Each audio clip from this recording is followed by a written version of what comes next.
다 같이 일어나셔서 42장 찬송을 함께 부르시겠습니다.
참회의 기도를 드리겠습니다.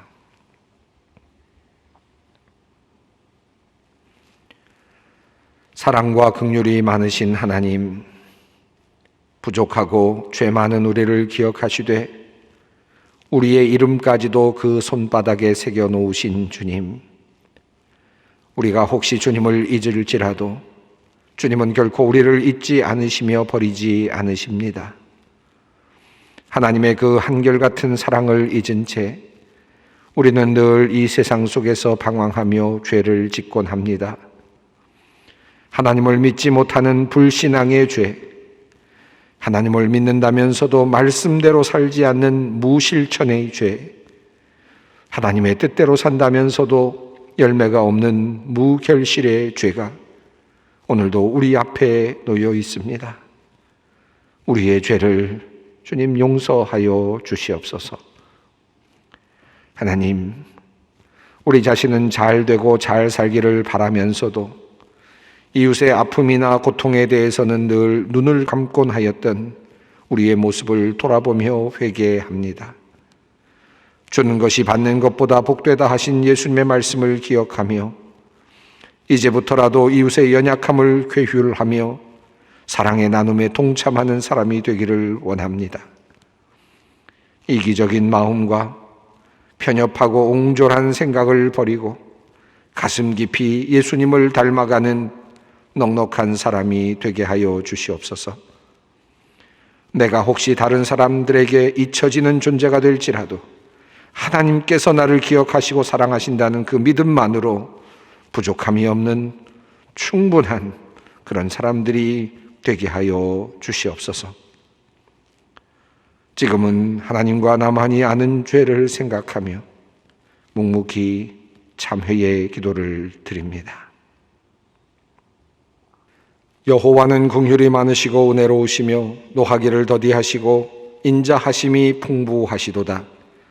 아버지가 자식을 긍휼히 여김같이 여호와께서는 자기를 경외하는 자를 긍휼히 여기시나니 이는 그가 우리의 체질을 아시며 우리가 단지 먼지뿐임을 기억하심이로다.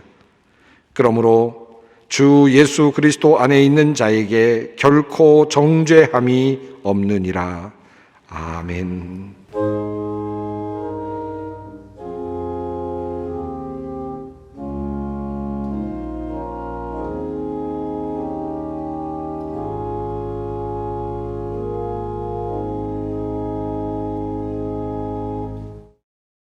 오늘 하나님께서 우리에게 주시는 말씀은 구약성경 창세기 21장 1절로 7절 말씀입니다. 창세기 21장 1절로 7절 말씀입니다. 주님의 말씀을 봉독합니다. 여호와께서 말씀하신 대로 사라를 돌보셨고 여호와께서 말씀하신 대로 사라에게 행하셨으므로 사라가 임신하고 하나님이 말씀하신 시기가 되어 노년의 아브라함에게 아들을 낳으니 아브라함이 그에게 태어난 아들 곧 사라가 자기에게 낳은 아들을 이름하여 이삭이라 하였고 그 아들 이삭이 난 지 8일 만에 그가 하나님이 명령하신 대로 할례를 행하였더라. 아브라함이 그의 아들 이삭이 그에게 태어날 때에 100세라. 사라가 이르되 하나님이 나를 웃게 하시니 듣는 자가 다 나와 함께 웃으리로다. 또 이르되 사라가 자식을 젖 먹이겠다고 누가 아브라함에게 말하였으리요마는 아브라함의 노경에 내가 아들을 낳았도다 하니라. 아멘. 우리가 살다 보면 존재감이 없는 그런 사람을 만날 때가 있죠. 우리 자신이 또 존재감이 없는 존재일 수도 있겠습니다. 회의나 모임에 그가 참석했는지 또는 참석하지 않았는지 별로 기억이 되지 않는 그런 사람이 있습니다. 어떤 모임에 참석했어도 그게 크게 유익이 되지도 않고 또 그가 없다 하더라도 크게 또 문제가 되지 않는 그런 존재감이 없는 사람들이 종종 있습니다. 어느 날 저는 성경책을 읽다가 성경에 나오는 인물 중에서 존재감이 없는 인물이 누구일까 그런 궁금증을 가지고 한번 생각해 본 적이 있습니다. 물론 존재감이 없는 사람은 성경에 아예 거명이 안 됐겠죠.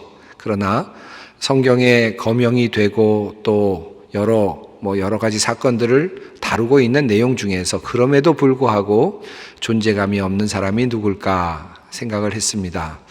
한참 생각하다 보니 이삭이 아닐까 하는 그런 생각이 들었습니다. 창세기를 보면 1장부터 50장까지 창세기 내용 중에 1장부터 11장까지는 하나님의 천지 창조와 또 원역사가 들어있고 12장부터는 아브라함부터 시작해서 이삭, 야곱, 요셉에 이르는 네 족장의 이야기가 전개되고 있죠.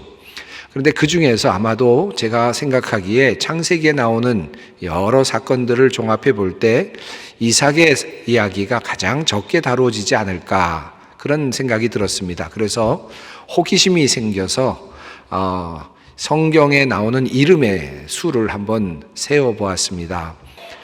성경에 그 검색된 내용을 쭉 읽어 내려가다 보니까 창세기에서는 이삭의 이름이 분명하게 사용이 되고 있는데 조금 내려가면서 구약에서 사용되는 그 이삭이라는 그 단어가 달리 사용되는 것이 많이 있다는 것을 알게 되었습니다. 어디에 사용됐을까요? 밀이삭이라든지 이삭을 자른다라든지 이런 용어로 사용되는 것들이 많았습니다. 찾아보니까 대략 한 100회 정도였어요. 그래서 100회를 빼고 나니까 100회 정도를 이렇게 빼고 나니까 사실은 상당히 별로 남지 않는 그런 숫자가 되었습니다. 거기에 합해서 또 그 아브라함과 이삭과 야곱의 하나님 이런 이름으로 그냥 흘러 지나가는 그런 이름까지 합하니까 한 100회 정도가 된 것이죠. 그래서 대략 그냥 이삭과 관련된 이름, 특정 인으로서 사용된 이름은 대략 한 70회 정도에 밖에 되지 않는다는 사실을 알게 되었습니다. 그러고 보니까 제가 예상했던 것과 같이 이 이삭은 확실히 존재감이 없는 그런 인물이 맞구나 한번 확인을 할 수 있었습니다. 창세기에 전개되고 있는 이야기의 그 구조를 봐도 이 이삭이 존재감이 없다는 사실을 알 수 있습니다. 아브라함의 이야기가 12장에서부터 시작해서 25장까지 이어지고 25장에서 아브라함이 죽는 내용이 나옵니다. 물론 앞뒤에 아브라함의 이야기가 기억으로도 나오기도 해서 조금 더 이렇게 벌려져 있긴 하지만 전체적으로 아브라함의 이야기는 12장에서 25장까지로 그렇게 정리할 수 있습니다. 그런데 이 창세기 25장에 어떤 내용이 나오느냐 하면 아브라함이 죽는 이야기와 더불어서 야곱과 에서가 태어나는 이야기가 25장에 나옵니다. 그러니까 사실은 아브라함의 이야기, 그 다음부터는 야곱과 에서가 탄생하는 이야기로 이렇게 연결이 되는 거죠. 그러니까 이삭의 이야기는 빠져도 별로 차이가 없는 그런 상황이 됩니다. 마치 두 족장을 이어주는 이음매의 역할을 하는 것 같은 그런 느낌이죠. 창세기 21장부터 28장까지 이삭에 대한 내용이 나오는데 이 앞부분에서는 아브라함과 관련해서 하나님께서 아브라함에게 이삭을 주시겠다고 말씀하시는 장면에서 나오고 또 아브라함을 바치라는 장면에서 나오고 아브라함을 바치는 내용에서 이삭이라는 이름이 나오죠. 그리고 25장을 넘어가게 되면 그 다음부터는 이제 야곱이라든지 에서와 관련된 이름으로서 이삭이 또 나옵니다. 또 그 아버지를 속이는 야곱과 관련해서 이삭의 이름이 나오죠. 그러니까 이삭이 자기 자신의 이름으로 뭐 주도적인 역할을 했던 사건은 거의 없는 그런 존재가 바로 이삭이라고 할 수 있겠습니다. 굳이 이삭이 주도적으로 한 이야기를 찾는다면 여러 곳 다니면서 우물을 팠다 하는 정도의 내용일 것입니다. 또 한 가지 이삭의 이야기에서 특별한 점이 있다면 그는 자신의 인생의 여정에서 드라마틱한 극적인 하나님과의 어떤 만남을 경험하지 못한 그런 사람이라는 사실입니다. 아브라함은 하나님께서 나타나셔서 너 고향을 떠나고 집을 떠나라, 아버지 집을 떠나라, 내가 너를 큰 민족을 이루는 사람이 되게 하겠다라고 그렇게 말씀하시죠. 그러니까 하나님을 직접 만났고 하나님께서 아브라함에게 큰 뜻을 심어주셨습니다. 꿈을 심어주셨습니다. 자, 야곱의 경우도 마찬가지입니다. 집을 떠나서 하란으로 가고 있었던 중에 베델에 머물 때에 그곳에서 하나님을 만나고 하나님 앞에서 서원하는 특별한 경험을 하죠. 또 고향으로 돌아오던 길에는 야복 강가에서 하나님의 사자와 씨름하면서 그렇게 부상을 당하는 그런 경험도 합니다. 그러니까 하나님과 아주 밀접한 경험을 하는 그런 시간들이 있었습니다. 요셉의 경우는 어떻습니까? 요셉의 경우는 어렵고 힘든 시간들을 거쳐가면서 감옥에도 들어가고 또 종생활도 하고 이런 시간을 보내지만 그에게는 꿈을 꾸는 그런 하나님의 축복이 있었고 더 나아가서 꿈을 해석하는 신비로운 그 해석의 능력을 가지고 있었죠. 그래서 하나님의 뜻을 알 수 있는 그런 사람이기도 했습니다. 그렇지만 이 이삭의 경우는 성경을 아무리 찾아봐도 특별한 어떤 하나님과의 만남, 하나님과의 어떤 특별한 조우 이런 것들이 잘 나타나지 않습니다. 물론 이삭에게는 모리아 산이라고 하는 경험이 있죠. 이 모리아 산의 경험은 그러나 아브라함이 믿음으로 자신의 아들 이삭을 바치는 특별한 장면으로 이해될 뿐이고 이삭의 믿음이거나 또는 이삭의 순종이라는 관점에서 이 사건이 묘사되고 있지는 않죠. 이삭이 만약 굳이 이삭이 독자적으로 한 것이 무엇인가라고 찾는다면 한 가지를 찾을 수는 있을 것 같습니다. 리브가가 임신을 하기 위해서 하나님께 기도했다라는 내용입니다. 창세기 25장에 있는 말씀입니다. 이삭이 그의 아내가 임신하지 못함으로 그를 위하여 여호와께 간구하매 여호와께서 그의 간구를 들으셨으므로 그의 아내 리브가가 임신하였더니 어쩌면 이삭이 하나님께 특별하게 간구를 하거나 특별하게 하나님께 요청해서 얻은 그런 일이 있었다면 바로 이 사건 리브가를 위해서 기도했고 그의 아들을 얻기 위한 기도를 했고 하나님께서 그것을 들어주셨다라는 것이 전부입니다. 자, 만약 여러분이 태몽을 꾸었는데 그 태몽이 대단한 태몽이었다라고 한다면 여러분 어떤 기대를 그 아이에게 하시겠습니까? 만약에 용이 나에게 들어왔다든지 용이 날아가는 꿈을 꿨다든지 이런 꿈을 꿨다면 여러분이 어떤 생각을 가지시고 이 아이를 키우실까요? 이 이삭의 그 태어나는 과정을 보면 정말 일반적인 사람과 같지 않은 특별한 과정이 있었다는 사실을 우리가 알 수 있죠. 우선 하나님께서 아브라함을 선택하시고 그에게 가셔서 나를 따르라고 이제 내가 너에게 지시할 땅으로 가라라고 명령하셨을 때, 고향을 떠나라고 명령하셨을 때 하나님께서 주셨던 약속은 내가 너로 큰 민족을 이루게 하겠다라고 하는 약속이었습니다. 다시 말하면 내 씨를 많게 해주겠다, 너로 하여금 국가를 만들게 하겠다, 민족을 만들겠다라고 하는 그런 하나님의 계획이었습니다. 그러나 그 하나님의 계획은 아브라함이 하나님을 따라 나선 후에도 좀처럼 이루어지지는 않았죠. 한동안 기다리다가 아브라함은 더 이상은 안 되겠다 생각을 해서 내가 이제 나의 상속자는 나의 종 엘리에셀입니다 라고 하나님께 그렇게 말씀을 드리면서 하나님과 의논하는 장면이 창세기 15장에 나옵니다.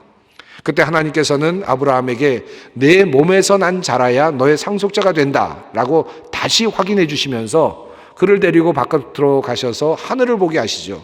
그리고 하늘에 있는 별들을 보게 하시면서 너의 씨가 이와 같이 될 것이다, 셀 수 없이 많을 것이다 라고 하는 또 놀라운 꿈을 꾸도록 해주셨습니다. 그러나 어떻게 됐습니까? 그리고 나서도 자식은 한동안 주어지지 않았습니다. 아브라함과 사라가 나름대로 고민을 하다가 자신의 종 하갈을 통해서 이스마엘을 얻게 되죠. 그때도 하나님께서는 다시 아브라함에게 다시 말씀하십니다. 창세기 17장에서 이렇게 말씀하십니다. 하나님이 이르시되 아니라 내 아내 사라가 내게 아들을 낳으리니 너는 그 이름을 이삭이라 하라. 내가 그와 내 언약을 세우리니 그의 후손에게 영원한 언약이 되리라. 하나님께서는 또 다시 이스마엘도 아니다 라고 분명하게 말씀하시면서 사라를 통해서 난 아이여야 상속자가 될 것이다 라고 그렇게 분명하게 말씀하셨습니다. 그러니까 정말 우여곡절 끝에 태어난 아이죠. 더 나아가서 이 아브라함이 100세가 되어서 얻은 아들이기도 합니다. 이삭은 그런 특별한 사람이었습니다. 여러분, 그렇게 아이가 태어났다면 여러분은 그 아이에게 어떤 기대를 하시겠습니까? 대부분의 경우 하나님의 계시가 있어서 태어난 사람들의 경우는 성경에서 위대한 업적을 남긴 인물로 기록이 되어 왔습니다. 한나가 하나님의 사자를 만나고 그리고 하나님께 기도한 후에 사무엘을 낳지요. 사무엘은 그 이후에 어떤 일을 합니까? 사울을 안수하고 왕을 세우고 다윗 왕을 세우고 그 외에 많은 사역들을 감당하는 사사와 선지자의 역할을 감당하죠. 마노아는 하나님의 계시를 받고 삼손을 낳습니다. 그 삼손이 어떻게 됐습니까? 큰 장수가 되어서 이스라엘을 위해서 큰 일을 하죠. 천사가 엘리사벳에게 나타납니다. 그래서 세례 요한의 탄생을 예고하죠. 천사가 마리아에게 나타나서 예수님의 탄생을 예견합니다. 그 후에 어떻게 됐습니까? 세례 요한이 탄생하고 그리고 예수 그리스도가 탄생하고 그들은 각각 성경에서 매우 중요한 역할을 합니다. 특별히 예수 그리스도는 어마어마한 하나님의 아들로서의 역사를 이루어내시죠. 자, 이러한 과정들과 비교해 본다면 이삭의 경우는 사실 참 이상합니다.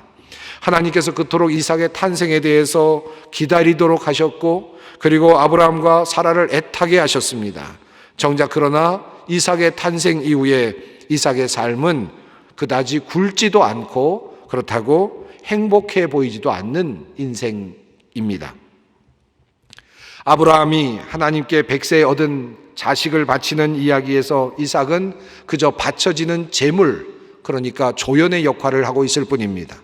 야곱이 복을 받으려고 이삭을 속여서 복을 받고 있는 그 장면에서는 또 역시 이삭은 야곱을 축복해주는 도구일 뿐입니다. 그저 조연의 역할만 감당하고 있을 뿐입니다. 성경을 보면 창세기 안에서 이러한 이삭이 스스로 주도적으로 무엇인가를 하고 있는 내용을 거의 찾아볼 수가 없습니다. 자, 그렇다면 이와 같은 인생, 이와 같은 삶을 살아간 이삭의 이야기는 도대체 우리에게 무엇을 이야기하고 있습니까? 이 이삭의 이야기를 통해서 하나님께서 우리에게 주시는 말씀, 그 의미는 도대체 무엇입니까? 이삭이 태어나던 장면을 성경은 이렇게 묘사합니다. 아브라함이 그의 아들 이삭이 그에게 태어날 때에 100세라. 사라가 이르되 하나님이 나를 웃게 하시니 듣는 자가 다 나와 함께 웃으리로다. 이 이삭이라는 이름은 그래서 웃음이라는 말과 연결됩니다. 나이 들어 아이를 가질 수 없었던 사라, 100세가 된 고령의 아브라함, 그를 웃게 만든 사람이 바로 이삭이라는 말씀이죠. 그리고 주변에 있는 사람들이 그 소식을 듣고 함께 웃게 한 사람이 바로 이삭이라는 말씀입니다. 그리고 한편으로는 그가 태어나면서 웃었다라는 의미이기도 합니다. 그래서 이삭은 웃음이라는 뜻을 가지고 태어났습니다. 자, 그렇다면 이삭은 웃으면서 살았을까요? 이삭의 삶을 한마디로 요약한다면 저는 이렇게 요약할 수 있을 것이라 생각합니다. 기적적으로 태어난 사람, 하나님의 특별하신 예언과 말씀으로 태어난 사람, 그러나 너무나도 평범하게 살다 돌아간 사람. 그것이 이삭을 표현할 수 있는 적절한 표현일 것 같습니다. 아버지인 아브라함이 보기에 이삭의 모습은 어떠했을까요? 그렇게 기대하면서 얻은 아들인데, 그런데 나이가 들도록 그 아들은 결혼도 제대로 하지 못합니다. 마음이 놓이지 않았던 아버지 아브라함은 자신의 늙은 종을 보내서 고향으로 보내서 이삭의 아내를 데려올 것을 명령합니다.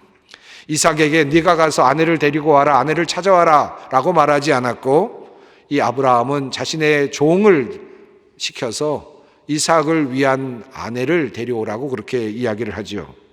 성경에 나오는 이삭은 이처럼 어쩌면 대단히 수동적이고 그리고 어쩌면 답답한 그런 사람이 아닐까 생각이 듭니다. 그가 살아간 인생도 비슷합니다. 그가 태어나서 어느 정도 의식을 갖게 되었을 즈음에 그에게 처음으로 일어났던 일은 아버지가 자기 자신을 제물로 바치려고 자신의 몸을 묶는 것이었고 자기 자신에게 칼을 들이대려는 것이었습니다. 얼마든지 저항할 수 있었겠지만 이삭은 저항하지 않습니다. 저항했다는 기록도 없습니다. 아버지를 순종하고 있는 이삭의 모습입니다. 참 착하고 그리고 목숨까지도 그저 내어놓는 순종하는 그런 아들의 모습으로 이삭의 모습이 비춰집니다. 그렇다고 그 자리에서 그 모리아 산에서 이삭이 축복을 하나님으로부터 받았던 것도 아닙니다. 아브라함의 믿음은 모리아 산에서 크게 인정을 받았고 하나님의 칭찬을 받았지만 모리아 산에서 이삭에게는 하나님의 어떤 말씀도 주어지지 않았습니다. 내가 순종하였으니 너의 믿음이 좋다, 훌륭하다, 그 말씀도 하나님으로부터 듣지 못했습니다. 아브라함이 종을 보내서 자신의 아내가 될 리브가를 데리고 왔을 때에도 이삭은 어떤 특별한 어떤 행동을 하지 않습니다. 그저 순종합니다. 거절하지 않고 그의 아내를 받아들이죠. 이삭에게는 그 이후에 다른 아내가 있었다는 기록이 없습니다. 첩을 두지도 않았습니다. 그리고 어떤 다른 여인과 어떤 로맨스를 겪지도 않습니다. 한 여인을 만나서 결혼하고 그리고 그저 그렇게 살아갑니다. 철저하게 어찌 보면 모범적인 또 다른 어떤 생각도 하지 않는 그와 같은 어쩌면 좀 답답해 보이는 그와 같은 인생을 살아간 사람이 이삭이라고 할 수 있습니다. 그렇다고 행복하게 살았을까요? 그런 것 같지도 않습니다. 아브라함을 통해서 하나님께서 정해주시는 귀한 배필 리브가를 만났는데 그럼에도 불구하고 그의 인생은 그의 부부간의 생활은 그다지 좋아 보이지는 않습니다. 성경 말씀에 이런 말씀이 있습니다. 창세기 25장 28절 말씀이죠. 이삭은 에서가 사냥한 고기를 좋아함으로 그를 사랑하고 리브가는 야곱을 사랑하였더라. 이 성경의 표현은 이 리브가와 이삭 사이에 서로 가지고 있는 간격을 표현해주고 있는 상징적인 표현이라고도 할 수 있습니다. 물론 개인적인 성향과 취향이 있었겠지만 그러나 그것만은 아니었을 것입니다. 리브가는 이삭이 에서에게 축복을 하고자 했을 때 자기 나름대로 다른 계획을 세웠습니다. 얼마든지 아내가 남편과 의논할 수 있었을 것 같은데 아내는 남편과 의논하지 않았습니다. 도리어 남편을 속일 생각을 하지요. 남편과 아내는 서로 완전히 다른 생활을 했던 것 같습니다. 아마도 짐작컨대 이삭과 리브가의 부부의 관계는 그다지 소통이 잘 되지 않는 그런 관계였을 가능성이 높습니다. 그랄에서 자신의 종들과 그랄 사람들이 우물을 놓고 싸우는 장면을 보면 이삭이 얼마나 소극적이고 싸움을 싫어했는지 또한 살펴볼 수 있습니다. 창세기 26장 말씀입니다. 이삭의 종들이 골짜기를 파서 샘 근원을 얻었더니 그랄 목자들이 이삭의 목자와 다투어 이르되 이 물은 우리의 것이라 하매 이삭이 그 다툼으로 말미암아 그 우물 이름을 에색이라 하였으며 또 다른 우물을 봤더니 그들이 또 다툼으로 그 이름을 신나라 하였으며 이삭이 거기서 옮겨 다른 우물을 봤더니 그들이 다투지 아니하였으므로 그 이름을 르호봇이라 하여 이르되 이제는 여호와께서 우리를 위하여 넓게 하셨으니 이 땅에서 우리가 번성하리로다 하였더라. 이삭의 삶을 보면 그는 싸움을 싫어하는 삶이었던 것을 확인할 수 있습니다. 싸움이 일어나면 그것을 피했고요, 또 우물을 차지하려고 누군가가 달려들면 우물을 포기하고 다른 곳으로 갔습니다. 시비를 거는 사람이 있으면 싸움이 일어나기 전에 먼저 떠났습니다. 이것이 바로 이삭의 모습입니다. 이삭은 흥미롭게도 이렇게 쫓겨다니면서 그 가운데서 계속 운물을 받고 그렇게 해서 도리어 하나님의 축복을 받는 아주 놀라운 색다른 의미의 축복을 받는 사람이 되었습니다. 이삭은 나이가 들면서 점차 병이 들었습니다. 눈이 잘 보이지 않았습니다. 자신의 아들 에서와 야곱을 제대로 구별할 수 없을 만큼 눈이 보이지 않았습니다. 그의 말년은 그렇게 불행했습니다. 아버지인 아브라함도 나이 많아서 돌아가셨지만 그러나 아브라함에 대한 기록에는 그가 눈이 어두웠다, 눈이 보이지 않았다라는 기록은 보이지 않습니다. 이삭은 병을 앓고 있었습니다. 보이지 않는 그런 병을 앓고 있었습니다. 더 나아가서 이삭은 자기의 아내 리브가와 그리고 자기네 아들 야곱에게 속는 참으로 불행을 당하게 됩니다. 아들에게 배신을 당하고 그리고 아내에게까지도 배신을 당하는 참으로 불행한 사람이 이삭이었습니다. 만약 이삭이 자기 자신의 삶을 다 관조하고 자기 자신의 삶을 볼 수 있었다면 과연 이삭은 살 마음이 들었을까? 살만했을까? 궁금해집니다. 이삭의 이러한 소극적이고 그리고 수동적인 태도를 볼 수 있는 또 다른 장면은 이삭이 야곱을 축복하고 난 후에 에서가 돌아와서 에서가 자기 자신에게 축복을 해달라고 요청했을 때입니다. 아마도 제가 이삭이었다면, 아버지였다면 야곱에게 주었던 그 축복을 조금 다시 취소를 하고서라도, 아니면 야곱에게 주었던 똑같은 축복을 에서에게라도 또다시 한 번쯤 해줄 수도 있지 않았을까요? 그렇게 하는 것이 잘못되었다고 말하는 성경 구절이 있었을 때도 아니었고 그런 율법이 있었을 법도 하지 않습니다. 그러나 이삭은 그렇게 하지 않았습니다. 참으로 야속할 만큼 에서에게 너에게 줄 축복이 없다라고 그렇게 말하죠. 비록 속아서 야곱에게 축복을 해주었지만 그것을 바꾸어낼 의지도 없었고 바꿀 만한 용기도 없었던 사람이 바로 이삭이었습니다. 물론 이것 때문에 에서가 빗나갑니다. 야곱을 죽이겠다는 생각까지 합니다. 에서와 야곱의 관계가 깨어지고 리브가와 에서의 관계가 깨어졌을 것이고 결국 에서와 또한 자기 아들 에서와 이삭의 관계도, 아버지 이삭의 관계도 깨어졌습니다. 그리고 비뚤어진 그 에서와의 관계 속에서 끝까지 죽을 때까지 그는 에서와 함께 시간을 보내야 하는 그런 슬픈 운명으로 삶을 살게 됩니다. 이것이 이삭의 삶입니다.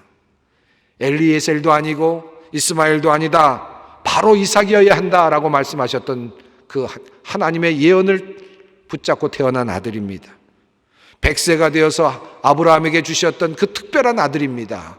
그런데 그 아들 이삭의 인생은 그다지 화려하지도 않고 대단하지도 않습니다. 아마도 아브라함이 그의 인생, 이삭의 모든 인생을 다 관조적으로 보았다면 참으로 안타까워하지 않았을까 하는 생각도 듭니다. 여러분, 그 인생, 이 이삭의 인생이 어떻게 보이십니까? 혹시 나의 인생, 우리의 인생처럼 보이지는 않습니까? 그저 대단할 줄 알았는데 그래도 나는 좀 대단하지 않을까? 그래도 나는 좀 다르지 않을까? 하나님의 사람으로서 무엇인가 좀 특별한 일을 할 수 있지 않을까라고 생각했는데 그런데 아무것도 지나고 보니 없는 것 같은, 그리고 이제 마무리할 단계가 되어가는 나의 인생과 닮아 있지는 않습니까? 서로 운물 때문에 그 아래에서 사람들이 싸울 때 하나님께서 잠시 천둥이라도 한번 쳐주셔서 내가 이삭 편이다라는 것을 한 번이라도 좀 보여주셨더라면 얼마나 좋았을까요? 그러나 이삭의 인생에서 그러한 기적은 일어나지 않았습니다. 아버지 아브라함은 믿음의 조상이라도 되었죠. 아들 야곱은 이스라엘의 또한 족장이라도 되었죠. 그런데 이삭에게는 더 이상 어떤 의미도 어떤 타이틀도 주어지지 않습니다. 그저 아브라함의 하나님, 이삭의 하나님, 야곱의 하나님이라는 이름 가운데 이삭이라는 이름이 들어있을 뿐입니다. 그의 인생은 그렇게 너무 평범하게 막을 내렸습니다. 자, 그렇다면 이 이삭의 인생에서 우리가 배울 수 있는 것은 무엇입니까? 그는 왜 우리에게 족장의 이름으로 다가옵니까? 믿음의 사람으로 우리에게 다가오고 있습니까? 왜 성경에서 그 이삭의 이름은 그럼에도 불구하고 중요한 이름이 되었습니까? 그의 이름 속에 담겨진 뜻, 웃음이라는 단어를 깊이 생각해 볼 필요가 있습니다. 이삭, 그가 웃다, 그가 웃는다, 웃음이라는 단어. 이 말은 아이가 태어나면서부터 웃었다는 뜻일 텐데, 그런데 그렇게 태어난 이삭은 그리고 살아가는 과정 속에서 끊임없이 웃는 자로 살아갑니다. 어렵고 힘든 상황 속에서, 평범한 일상 속에서, 속고 속이는 과정 속에서 그는 끊임없이 웃는 존재로 그렇게 살아갑니다. 그가 웃는다. 이삭은 언제나 그 이름 때문에 웃으며 살아가는 존재였습니다. 히브리서 11장을 보면 이삭의 믿음에 대해서 평가한 내용이 이렇습니다. 믿음으로 이삭은 장차 있을 일에 대하여 야곱과 에서에게 축복하였으며, 아브라함과 관련된 많은 사건이 히브리서 11장에 나타납니다. 야곱과 관련된 많은 내용들이 히브리서 11장에 소개됩니다. 그런데 이삭과 관련된 믿음에 대한 내용은 바로 이 단 한 절뿐입니다. 하나님께서 보시기에 이 이삭의 의미는 무엇일까요? 하나님께서 보시기에 이삭의 그 인생의 의미는 무엇이었을까요? 히브리서 11장 20절은 야곱과 에서에게 그가 축복하였으며 라고 하는 데에 있습니다. 그는 그저 살다가 자신의 아들을 위해 축복하는 일, 그것 하나를 잘 달성하였습니다. 성경은 장차 있을 일에 대하여 라고 말했습니다. 오직 그는 자녀를 축복하면서 장차 있을 일들을 생각합니다. 믿음으로 바라보았다는 뜻입니다. 이것이 바로 이삭의 가치이고 이삭의 믿음이었습니다. 이삭의 현재는 그다지 행복하지 않았습니다. 그는 행복한 삶을 살지 못했습니다. 그러나 그는 장래를 볼 줄 알았습니다. 장래 일을 놓고 자신의 아들들을 볼 수 있었습니다. 자신들의 아들들을 위하여 축복할 수 있었습니다. 때로 우리의 삶이 역동적이지 못하고 그저 자녀들을 위하여 일하다가 그냥 끝나버리는 인생이 될 때도 있습니다. 이삭이 바로 그런 삶을 살았습니다. 그럼에도 불구하고 그의 믿음은 빛나고 있습니다. 비록 나의 현재가 어렵더라도, 그리고 내가 이렇게 살다가 끝이 난다 하더라도 나는 웃는다. 나는 그래도 장래를 바라보며 나의 아들을 축복한다. 혹시 아들이 없는 사람들, 자녀가 없는 사람들은 그러면 하나님의 축복에서 벗어난 사람들입니까? 그렇지 않죠. 아들이 없다 할지라도 내가 이 세상에 태어나서 내가 사람들을 만나는 모든 과정이, 나의 삶의 모든 의미가 바로 나의 존재이고 하나님께서 나를 기뻐하시는 일이 될 수 있는 것입니다. 먼 미래를 바라보면서 내가 누군가 만났을 그 일 때문에 일어날 수많은 하나님의 축복들을 상상해 보는 것입니다. 이것이 이삭의 위대함입니다. 기적은 일어나지 않아도, 현실은 어려움으로 가득 차 있어도 나는 웃는다. 나는 다른 사람들을 또한 웃게 할 것이다. 그리고 나는 나의 미래, 아니 나의 후손의 미래를 위해 축복의 기도를 드린다. 참으로 평범한 인생을 살았지만 그러나 그는 참으로 위대한 가문을 이어가는 큰 역할을 감당해 내었습니다. 그러므로 로마서에 이런 말씀이 있습니다. 9장 6절 말씀입니다. 이스라엘에게서 난 그들이 다 이스라엘이 아니요 또한 아브라함의 씨가 다 그의 자녀가 아니라 오직 이삭으로부터 난 자라야 내 씨라 불리리라 하셨으니. 이삭에게서 태어난 사람만이 진정 아브라함의 자손이 된다. 이삭이 바로 약속의 씨앗이다. 비록 그의 삶 속에는 놀라운 일이 일어나진 않았지만 그는 약속을 잉태하고 그 약속을 전달해 준 위대한 사람이 되었습니다. 그는 그의 어려운 삶을 견뎌내었고 그 놀라운 하나님의 약속의 축복을, 위대한 씨앗을 다른 사람에게 넘겨주었습니다. 그래서 그는 위대한 족장이 되었습니다. 아브라함의 하나님, 이삭의 하나님, 야곱의 하나님, 아브라함의 하나님과 야곱의 하나님을 이어주는 바로 그 존재로서 이삭이 존재했습니다. 이제 우리는 압니다. 이삭이 없었으면 야곱도 없었다는 사실을, 그리고 이삭이 없었다면 아브라함의 그 어마어마한 약속도 결코 이 땅에서 실현될 수 없었다는 사실을. 평범한 일상을 살고 있는 우리들이지만 이삭의 이야기를 통해서 우리는 새로운 마음을 갖게 됩니다. 우리는 하나님의 약속을 품은 사람들입니다. 우리를 통해서 하나님께서 장래에 큰 일을 이루실 것이다. 실망하지 말고 힘을 내어 우리의 삶을 온전히 살아내십시다. 끝까지 우리의 경주를 끝까지 완주하십시다. 기도하겠습니다. 사랑이 많으신 하나님, 오늘도 주님의 말씀으로 우리에게 위로를 주시니 감사합니다. 비록 어렵고 힘든 상황이라 할지라도, 나의 삶이 생각보다 못한 상황이라 할지라도 약속 붙잡고 나아가는 신앙의 사람이 되기를 원합니다. 하나님의 약속 붙잡고 웃을 수 있는 사람, 다른 이들에게 웃음을 줄 수 있는 사람이 되게 하옵소서. 예수님의 이름으로 기도드리옵나이다. 아멘. 영원한 언약의 피를 흘려서 양들의 위대한 목자가 되신 우리 주 예수를 죽은 사람들 가운데서 이끌어내신 평화의 하나님이 여러분을 온갖 좋은 일에 어울리게 다듬질해 주셔서 주님의 뜻을 행하게 해 주시기를 빕니다.